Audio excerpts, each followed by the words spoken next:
All right, it is 6 o'clock. So here we go. Welcome to Center for Financial Planning. I was just joking with our speaker, whom you'll meet in a moment. When we have beautiful days like this, you all always shock me that you show up for our event. So thank you for making time for us. I am Jacqueline Jackson, the marketing director at the center. So if you like the event, yay marketing. If you don't, I'm gonna hide over there. No. All right, I'm going to introduce you to someone really special to the firm to tell you more about how Medicare fits into your overall financial planning picture. This person is a partner at the firm. She is a certified financial planner, which is a really high accolade in our profession. She is also a community academic and firm leader in gerontology as well as longevity planning. So this is her wheelhouse. All of this stuff, really good at. Please help me welcome, and this is the fun thing. Now I'm gonna brag. Forbes Best in State Top Women's Wealth Advisor, not 1 year, not 2 years, not 3 years, not 4, but 5 years consecutively, Sandy Adams.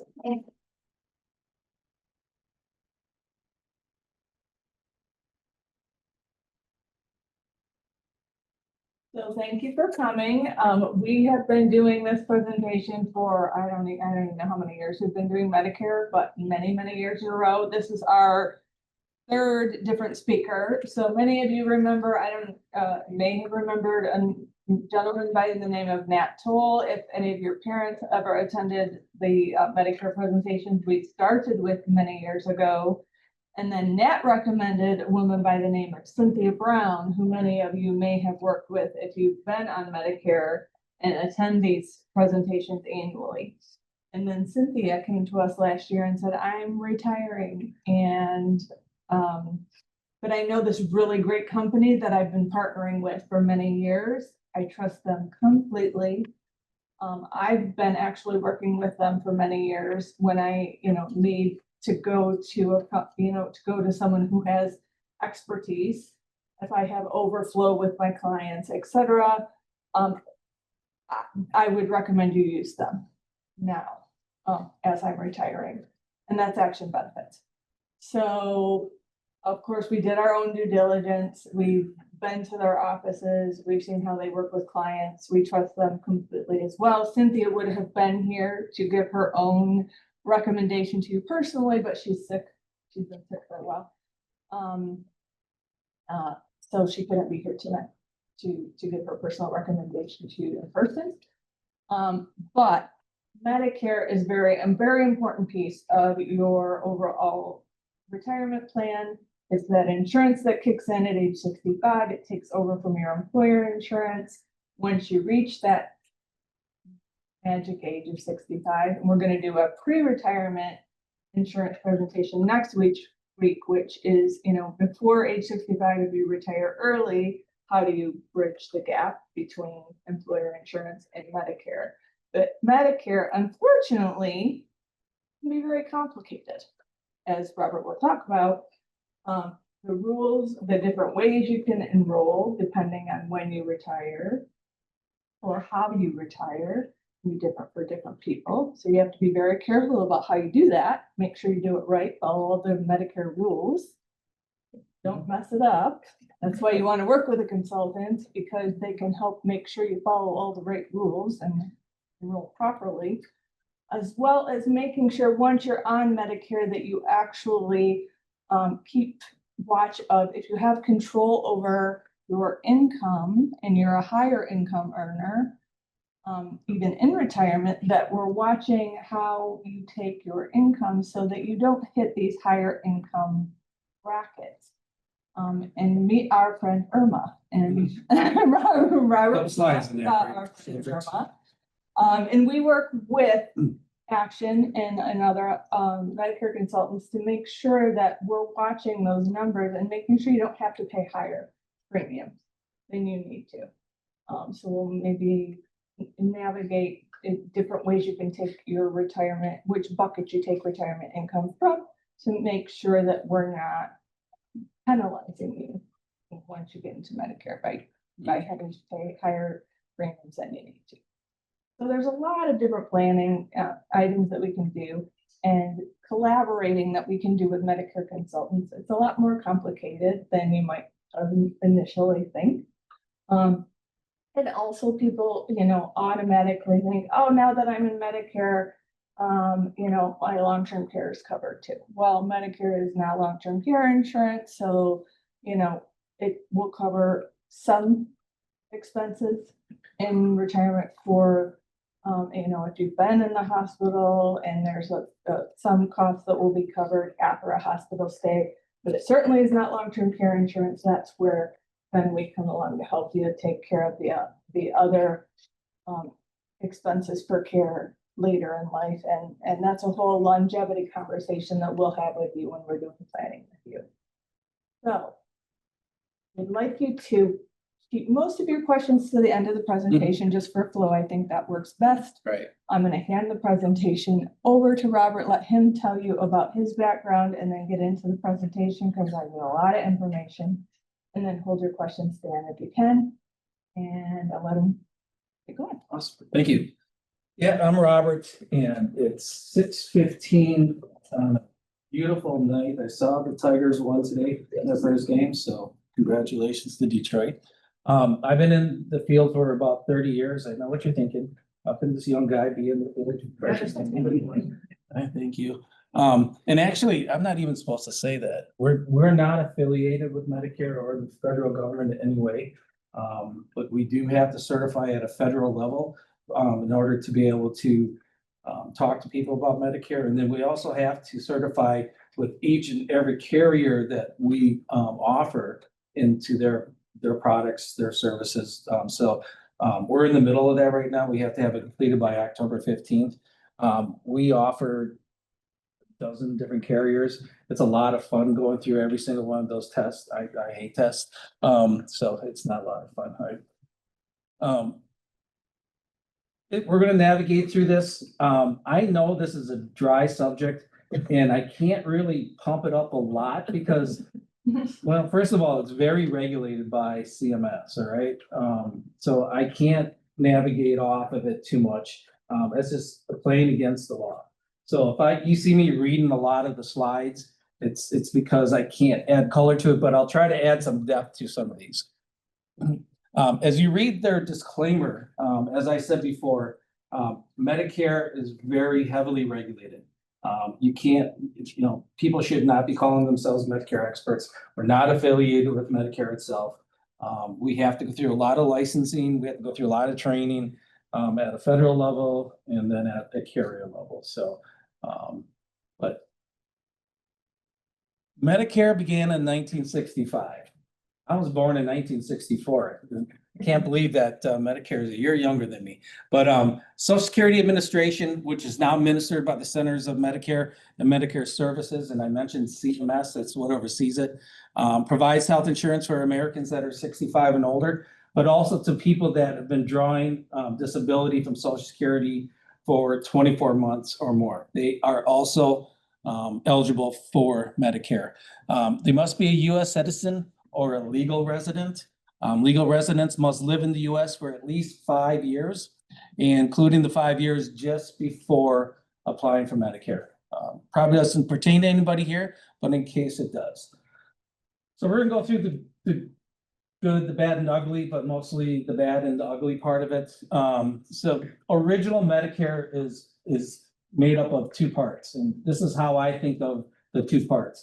Does anybody remember the A-frames up north? They used to make the A-frame buildings. So part A is like the A-frame. Okay, it takes care of the building, what happens in the building. So inpatient hospitalization, skilled nursing facility care, not long-term care, hospice, and some other medically necessary procedures inside a building. So think of part A as what happens in the hospital in the building. Part B, I just thought of Dr. Bob, right? There's usually a doctor that's associated with what we do. Not all of it is in the hospital, right? We go to the doctor's office. Dr. Bob has to get paid somehow. So part B, Dr. Bob, is medically necessary services like your outpatient surgeries, your chemotherapy, your outpatient testing, preventative care, doctor visits, certain drugs, physical therapy, all the things that's associated with your outpatient care. This one I actually have to read some notes on here. How much does it cost for Medicare Part A, the deductibles and the copays? So days 1 through 60, now remember I said the bad and the ugly? Days 1 through 60, you have a deductible of $1,676 per benefit period. And I'm gonna talk to you what a benefit period is, all right? Days 61 through 90, there is a $419 daily copay. Now, remember, this is original Medicare, all right? Days 91 through 150, there's an $838 daily copay. And plus then there's 60 days of lifetime reserves. Anything beyond 151 days, the beneficiary pays for all costs, okay? I know it's not looking really good right now, but there's things we can do. Skilled nursing facility, the individual pays $0 for the first 20 days, $209.50 for days 21 through 100, and then past 100 days, 101, all costs. Let's talk about benefit periods for just a second. And the uglier keeps getting uglier, but Medicare's benefit period for the calendar year, a benefit period begins the day you are admitted into a hospital or a skilled nursing facility, okay? So I'm admitted, that's a benefit period. In this case, it only applies to your Medicare Part A. We haven't mentioned Part B yet and what those costs are. It resets or ends after the beneficiary is out of the hospital for 60 consecutive days. What happens though if you go in the hospital after 60 consecutive days? We have another benefit period. What does that mean? We have another deductible to meet, okay? So if you're in the hospital multiple times per year, under original Medicare, it's very possible that you end up paying for that deductible multiple times, more than once in a 12-month period. So Part A covers the inpatient hospital, skilled long-term care, and even more for up to 90 days. But if you ever need to extend your hospital stay, Medicare will cover 60 additional days, and those are called lifetime reserve days. 60 lifetime reserve days. For in this instance, if your hospital stays last over 120 days, you have used 30 lifetime reserve days, right? So 90, 100, 110, 120, that's 30 more days. So you use 30 lifetime reserve days. You'll pay a co-insurance for each lifetime reserve day that you use, and you can only use your lifetime reserve days once, okay? We're gonna get to good news pretty soon here. The cost of Part A, it is free as long as you have at least 40 quarters of work and the Social Security taxes in a year, or you could be eligible for the railroad retirement benefits, or if you have a spouse that qualifies for premium-free Part A and you have been married to for at least 1 year.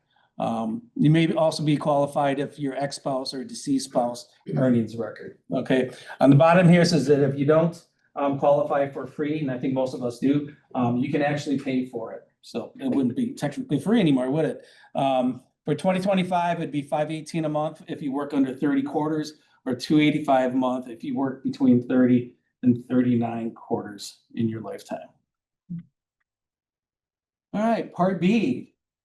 Remember, Part B is Dr. Bob. Part B deductible is a lot lower. It's $257.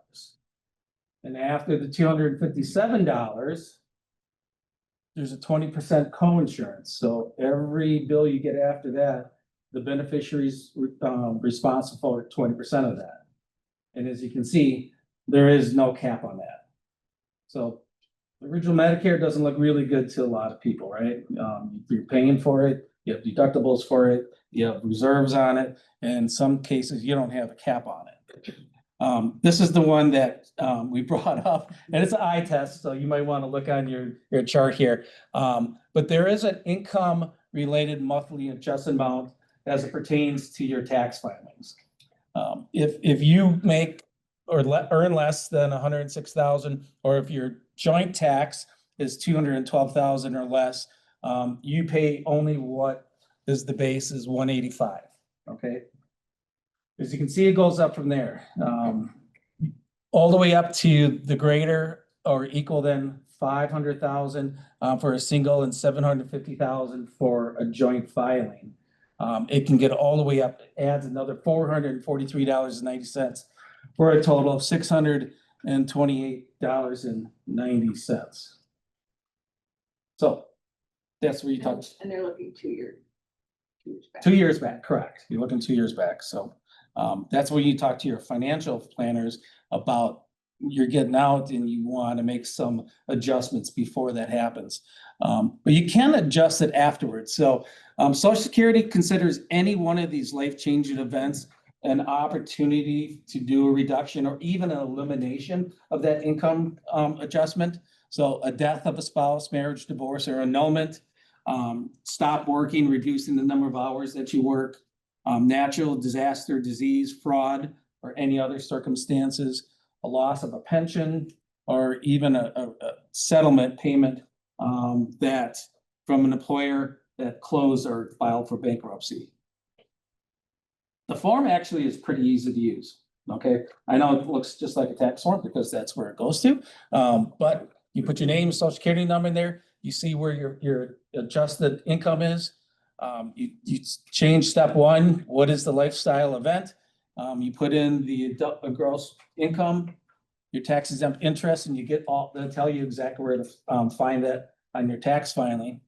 And number three is you put in your modified income. Sign, date, and send it in. So if you do end up with an IRMA, it's relatively easier to get that reduction or elimination with that. So decision time, turning 26. Common questions: who are covered by group health plans? Some of us work past 65, right? I'm still working, or my spouse is still working and covered by group health plan? Do I need to enroll into Medicare? Or how about I have retiree coverage? Do I need to enroll in Medicare? So let's answer those. The first one was I'm still working, or my spouse is still working, and I'm covered by employer group. It's important the size of the company. If the employer has 20 or more employees, that group plan will become primary, okay? So they'll pay first and Medicare will come up afterwards. If the company is a smaller company, has less than 20 full-time employees, it becomes secondary, so Medicare Part A will be first. So in that case, you absolutely will need to go for, apply for Medicare and get Medicare.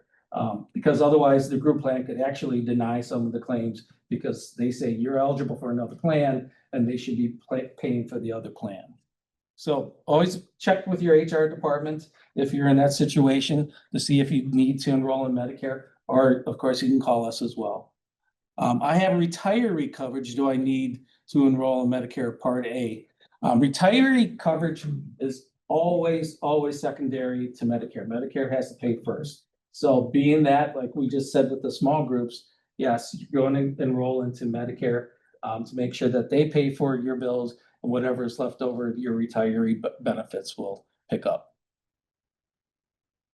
COBRA available. Do I need to enroll in Medicare?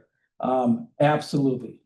COBRA is not considered to be a credible coverage for Medicare.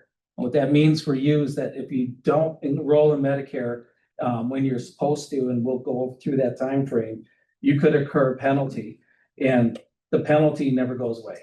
Okay, once you have this penalty occur on you, you'll pay it for the rest of the time you're on Medicare. So COBRA, you can elect it, but it's always going to be secondary. COBRA will deny claims if you're Medicare eligible and don't have Medicare. Common questions when it comes to group health plan is primary. Should I enroll in Medicare or just a Medicare Part A? Should I enroll into the Part D? And we didn't talk about that, but Part D is for drugs. Okay, that's the prescription drug plan. And may I contribute to the plan is significant, or if I'm not satisfied with my group health coverage, can I leave my employer plan for Medicare? So answers, should I enroll in just Part A? there's two reasons why you should not enroll in Part A. Your group health prescription plan is not considered credible. Okay, and you have to ask your HR department for that. They have to file that with the federal government, whether their prescription plan is considered credible or not. Or you have an HSA qualified plan and you want to continue to contribute to an HSA plan. Does anybody know what HSA means? Just want to make sure.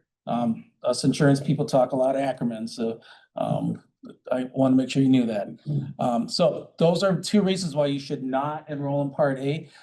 Should I enroll into the Part D, the prescription part of it? Yes. Again, especially if you go back to your human resource department or your benefits department, and they say that your prescription drug plan is not credible for Medicare. You want to get off of that as fast as possible and into your Part D plan. And again, you can incur another penalty just by not having the correct prescription drug plan with Medicare.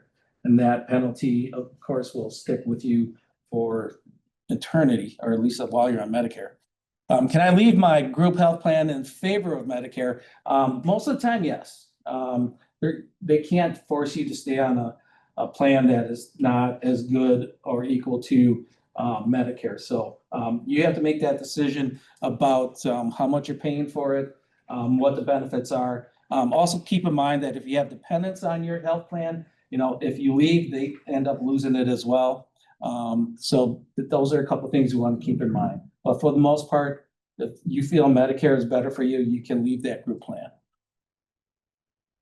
Should you enroll in both parts A and B? So since you will be paying for some of the costs for Part B, and remember we went through the income related adjustment on there. That's something to keep in mind. Where are you going to land? Are you going to land at the bottom at 183, or are you going to be at the 800 level? Since you'll be paying for the cost of Part B, does it make more sense for you to leave the group plan and go on to individual supplement Medigap or a Medicare Advantage plan? And what is your cost for the benefits on the group health plan? You're going to be paying a premium on that. Something else to keep in mind, I speak to a lot of beneficiaries and they say the money's automatically taken out. Well, money spent is, not money seen. And it's real easy to just forget about that. But if you're paying twice as much out of your pension or your retirement for a health plan that is, about equal, you may not want to stay on to that plan, right? So ask those questions. How much is my contribution out of my retirement going for my group health plan? And would Medicare be less expensive for me? Do I have any other family members on my group health plan? Remember, again, if you leave, they lose coverage as well. So there's a lot more additional expenses that may occur by having to find them health insurance. Enrolling in Part B starts the 6-month time clock to get any Medicare supplement without medical underwriting. So a med sup, you'll hear about all these letters, G, N, F, and every single carrier that sells med sups has the exact same plan. They're not exactly priced the same way. Okay, so it's important that you do some shopping and ask some questions on it. But you, in that 6 months, you do not have to answer any medical questions. So if you are going through an issue, or maybe you have a hospitalization or something like that, you are guaranteed to be able to get a Medicare supplement plan. Now, a Medicare supplement plan will always have an additional premium to it, okay? Could be as low as maybe $79, could be as high as $300. They pick up pretty much whatever original Medicare doesn't pick up. Remember that 20% no limit on it? That goes away, okay? You can see any doctor that you want that takes Medicare. So there's advantage to that. And we'll talk a little bit about that against Medicare advantages as well. You have a 63-day window once your group health plan coverage ends to pick up a supplement under guaranteed issue. But carriers do not have to offer all the plans as guaranteed issue. They only have to offer, I think it's a minimum of 3. So the point of this slide is that you have a time frame in order to get a Medicare supplement plan after you leave your group health plan. There are 3 enrollment periods that you can obtain your Medicare. Your initial enrollment period, that's your initial, everyone's turning 65. You get the 3 months before, the month of your birthday, and the 3 months after, and that'll be on another slide. A special enrollment period, we'll talk about that a little bit. It could be you leave your group health plan, it could be you move, your provider moves. There could be a natural disaster. And then a general enrollment period, which, hey, I didn't get my initial enrollment period. I was golfing because it was nice out and I just missed the initial. But I need Medicare, so I'm going to use the general enrollment period for it. So here's your initial enrollment period. Birthday month. Okay. 3 months before your birthday month, you can start looking for your coverage. Okay, whether it's going to be a MedSup or a Medicare Advantage plan, but you need to enroll into your Medicare Parts A and B. You get the month of your birthday, of course, and they even give you 3 months after your birthday. So there's 7 months that you get to enroll into your Medicare benefits. Government feels that's very lenient and generous. So if you do not enroll into those time periods, you do not have credible coverage, you will incur some penalties, and we'll talk about those in just a moment. During your initial enrollment period, you can sign up for your Part A, your Part B, your Part C, which is either going to be, it's your Medicare Advantage plan, which takes care of pretty much everything in a bundle, or your Part D, which is your prescription drugs. If you sign up during the first 3 months of your initial enrollment period, your effective date will be the 1st of the 4th month, which is generally what? The birthday month, right? The 3 months before, the 4th month is your birthday month. If you sign up the month you turn 65, or in the last 3 months of your initial enrollment period, your coverage starts the 1st day of the month after you sign up. Okay, and you can sign up on the last day of the month and have it effective the next day. You may not have your ID cards and everything in hand, but it will be effective for you. So how to enroll in Medicare during your initial IEP. If you're not collecting Social Security 4 months prior to the desired Medicare effective date, you need to actively enroll in it.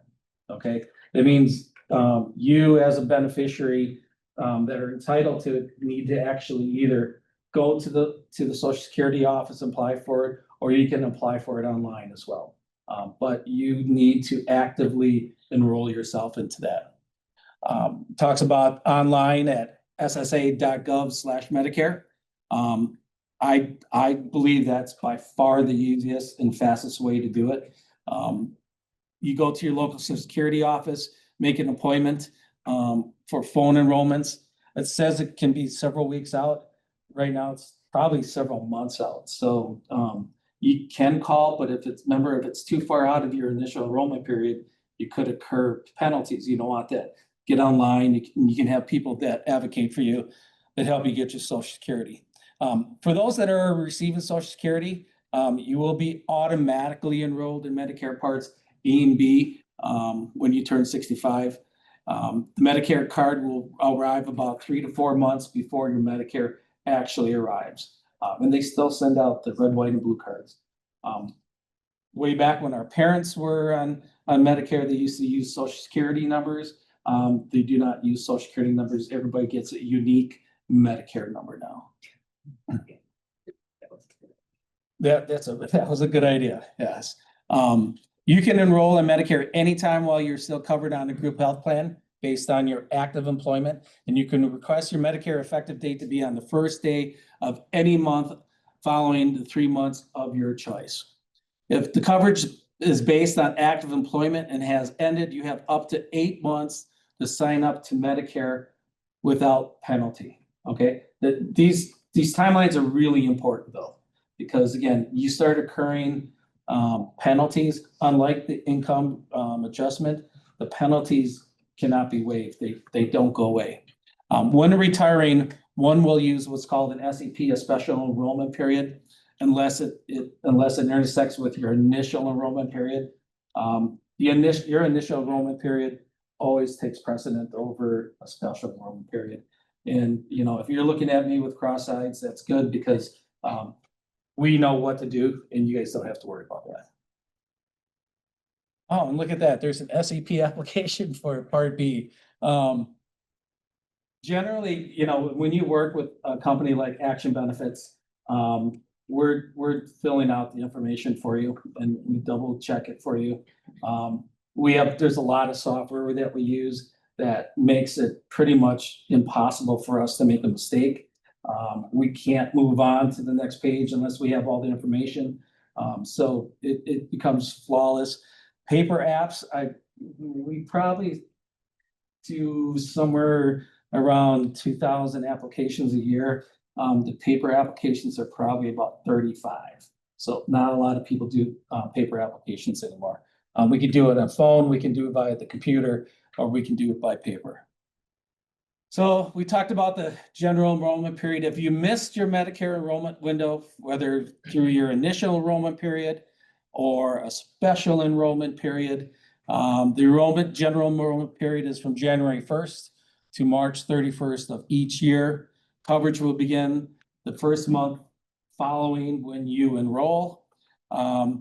Here, you might want to circle this part on the bottom. You will incur a 10% penalty for every 12-month period you go without Medicare Part B, and it stays with you for life. The penalty clock starts ticking the day after the last day of your initial enrollment period. Okay.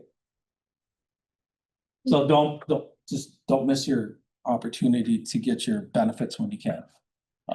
You will not be saving money.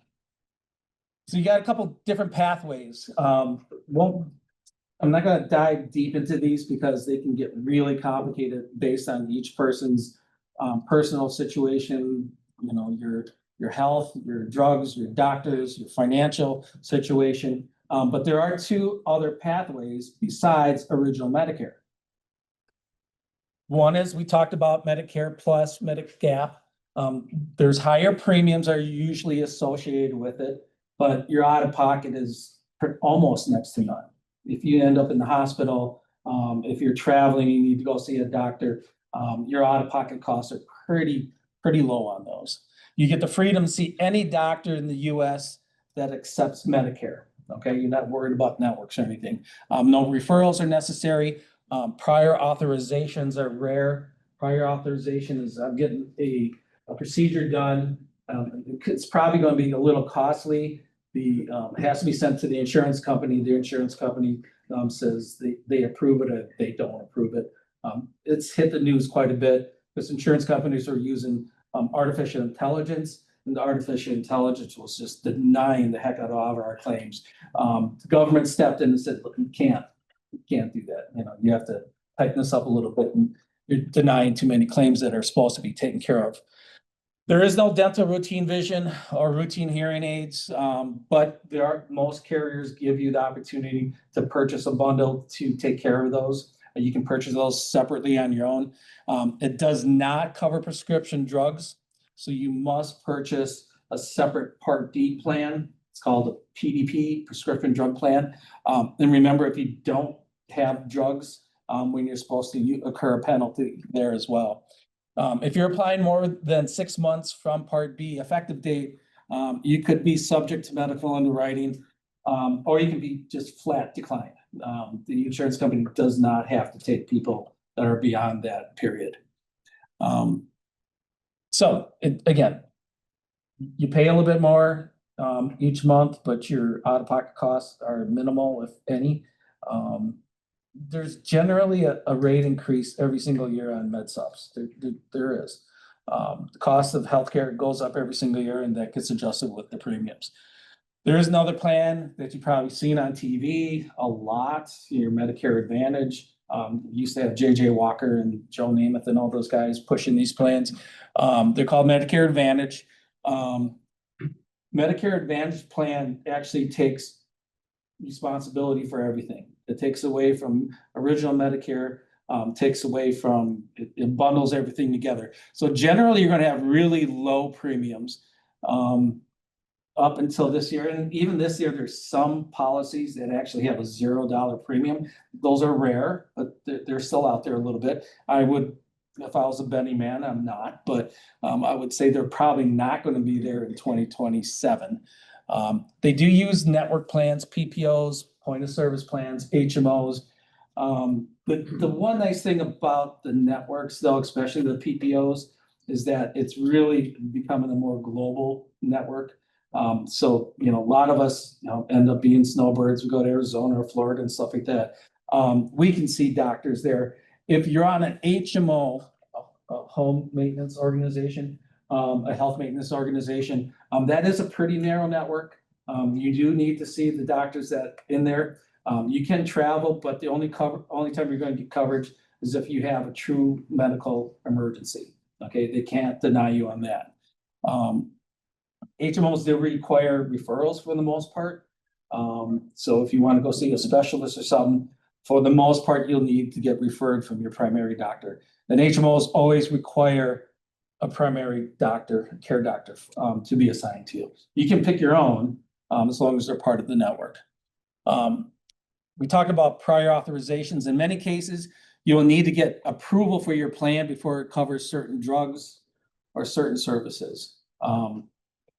Personally, I feel that it's getting a little better, but there are circumstances in which your procedure or your drug may not be authorized. You may have to go through a different drug, a step therapy. So that's something to think of, okay? Many of these plans do include dental, vision, hearing aid. OTC is over the counter. So they provide some, not money, but funds that you can go into the CVS or a Meijer or something and get things like vitamins and Band-Aids, things that are over the counter that you normally would pay for out of your own pocket. It usually always has a prescription drug attached to it. So I don't know if there's any veterans in audience. I use the VA, so I don't necessarily need to get my prescription drugs through a private health insurance carrier, through a Medicare Advantage, but I can still take advantage of a Medicare Advantage plan without prescription drug coverage. So I can get the dental, vision, hearing aid, and the OTC. So you do not have to have prescription drug coverage attached to your Medicare Advantage plan. Annual enrollment period is from 10/15 to 12/7. That's right around the corner. My family doesn't usually see me for those several weeks. And I don't shave, and I look like the 61-year-old that I really am. So, but if you miss your annual enrollment period, just nothing changes, right?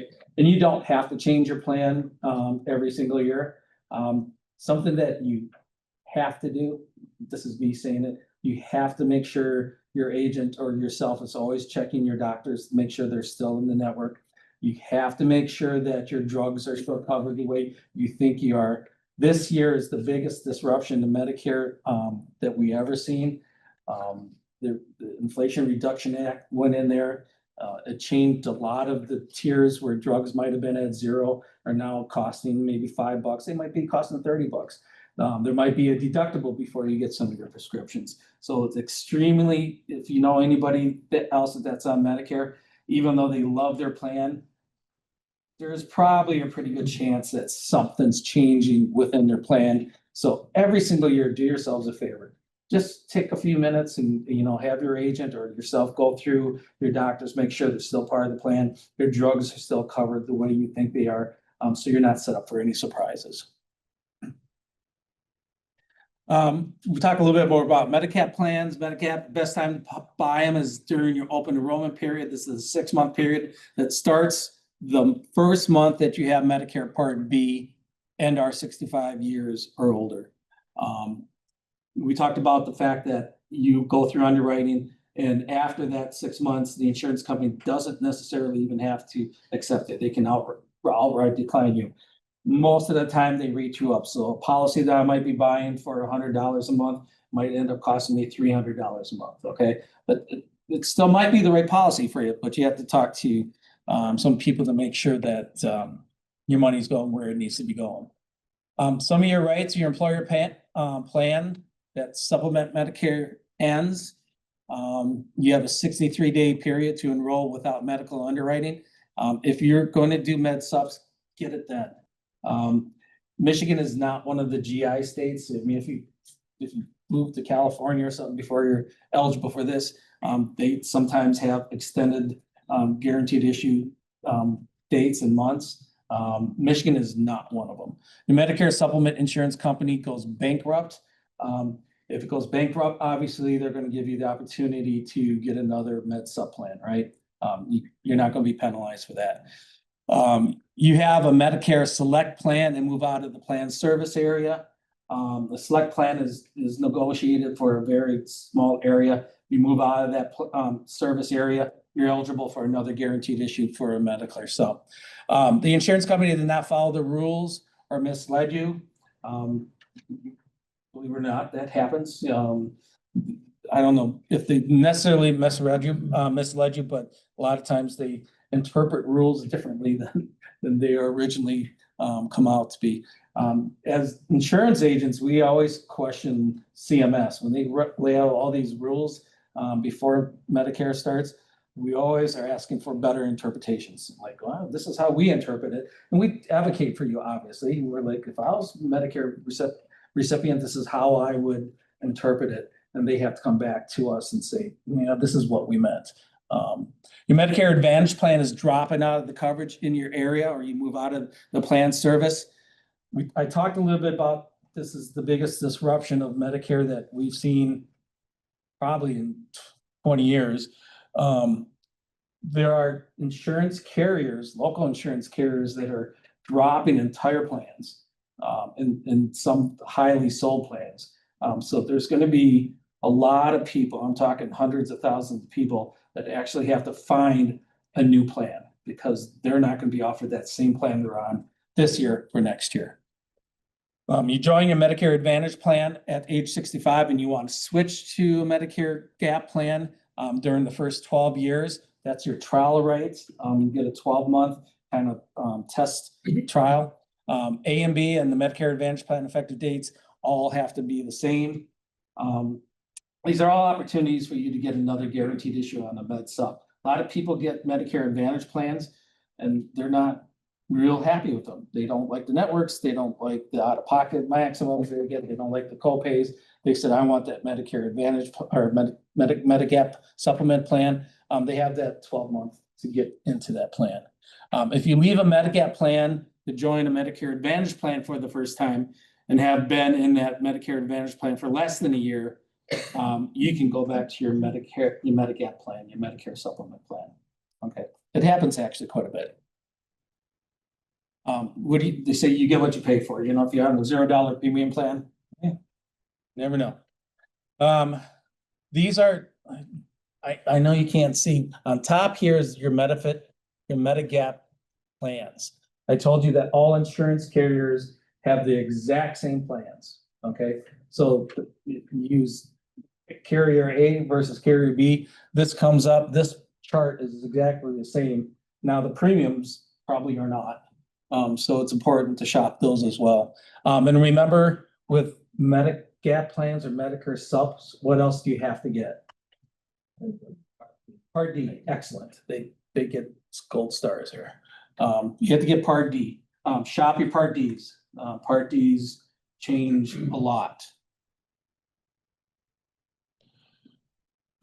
The two most popular plans when people purchase Medicare subs are the G and N. You have Part A coverage, coverage for 365 additional days after Medicare benefits. And remember, there was only a 60-day window with the original Medicare. A supplement gives you a whole extra year. Does it cover your Part B 20% coinsurance? Yes, both these plans do. They check off the box. You get the first 3 pints of blood paid for. Your Part A hospice, your skilled nursing facility for days 21 through 100. I don't expect you to remember this, but there were significant co-pays with original Medicare. This will cover those co-pays for you. How about that Part A deductible? Remember, it was $1,600, and if you're in a different period, you had to pay that again. your med sup plan will pay for that. Neither one of them pays for the Part D deductible, but thankfully it was the little one. Any excess charges, your plan G picks it up, and there is some foreign travel, $50,000, lifetime maximum with a $250 deductible if you're traveling. Part D, your prescription drug coverage, has 3 different stages. Okay, when you're buying and you're shopping for your Part D, the first one you really want to look at is your annual deductible. They vary quite a bit. Obviously, the higher your deductible, the lower your premium is going to be. It comes down to utilization. If you don't have to take a lot of prescriptions, and you go for the higher deductible, right? And so your premium comes down. You have your initial coverage stage. During the initial coverage stage, you pay co-pays or a percentage, what's called co-insurance, until you reach your pocket maximum out of pocket, which is $2,100. This is probably the most significant change to the Part D. In the past, a lot of people were paying for their drugs, and some of them were $600 a month. And there was almost no cap on it, people were paying $7,000, $8,000, $9,000 a year for their drugs. During the initial coverage, maximum out of pocket is $2,100. And once you're in your catastrophic stage, you have no more co-pays or co-insurance to worry about. So you're capped.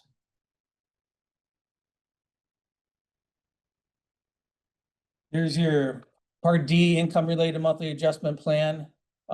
It is based back on the previous 2 years. Sure, we have this up here again. But it's telling you, this is reiterating the amount that it goes up. If you're in this tax bracket, it goes up an extra $13. If you're at the 500,000 individual, $750 for a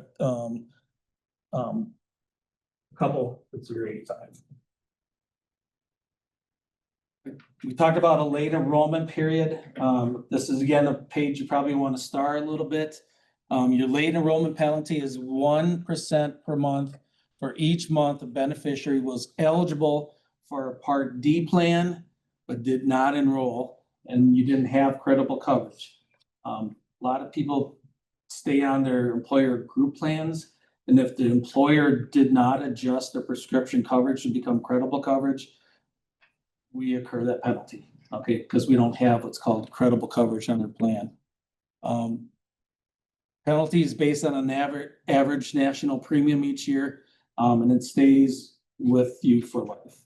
It's not like the IRMA where we can apply and have it reduced or eliminated. It sticks with us. So talk to your agent, talk to Action Benefits, make sure you're not missing those deadlines.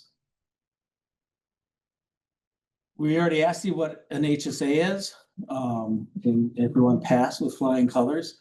HSA funds can be used to pay for Part A, for your Part B, your Part D, and your Medicare Advantage premium. So you can actually use the money that's in your savings account to pay for your premiums and your deductibles. If you're not the HSA account holder, or if you're not 65 or older, Medicare premiums for coverage for your spouse who is 65 and older are not qualified medical expenses. So how does H&A contributions and Medicare actually intersect? Once you enroll in Medicare, you are no longer eligible to contribute to your HSA fund. Okay, people can get in trouble with that. They think they can continue to fund their savings account tax free, and then they incur penalties because they're funding their savings account. The funds that must be prorated for the year in which the Medicare is effective. So the example here is Medicare Part A coverage begins June 1st. You can contribute 5/12 of that year's maximum contribution. I guess if I'm going to Medicare and I have a financial advisor with my savings account, I'm asking questions. when do I stop funding it? You know, what can I use the money for? You still have until April 15th of the following year to make the contribution, but the contribution deadline doesn't change the amount you, just the amount that you can contribute. If you do keep putting money in there, you're going to get the excess contribution tax, which is 6%. Keep in mind when enrolling in Medicare after turning 65, Part A is backdated 6 months. So there's some planning to do with your health savings accounts and your Medicare enrollment. We did mention this, if you are the HSA account holder under 65 and your spouse is enrolled in Medicare, but also covered in your group health plan, you can continue to contribute to the family maximum contribution. Personally, I would take advantage of that because that's not going to be an advantage for very long. That's you see my name on there, so that number on there is actually to our Medicare team. We have a staff of just lovely agents that are waiting for your phone calls. I'm usually out doing things like this, so you can better get a hold of me. So we have a great team back at the office that mans those phones. Once the annual enrollment period starts, we actually extend our hours. I think we're open until 8:30 every night, generally 7 days a week until December 7th. So, well, thank you, folks. Appreciate your time. Yeah. Can we round of applause? Great. Thank you all so much for attending tonight. This was wonderful information. If I'm not mistaken, Robert, this stuff, like the information typically comes out around this time of the year, every year. So there's always something, a little new tweaks happen when we have new administration, things happen. So, you know, we just really appreciate that you stay up on these topics, these really complex topics, and help our clients digest it. So thank you so much. Thank you for asking questions. Thank you for being engaged. Appreciate that.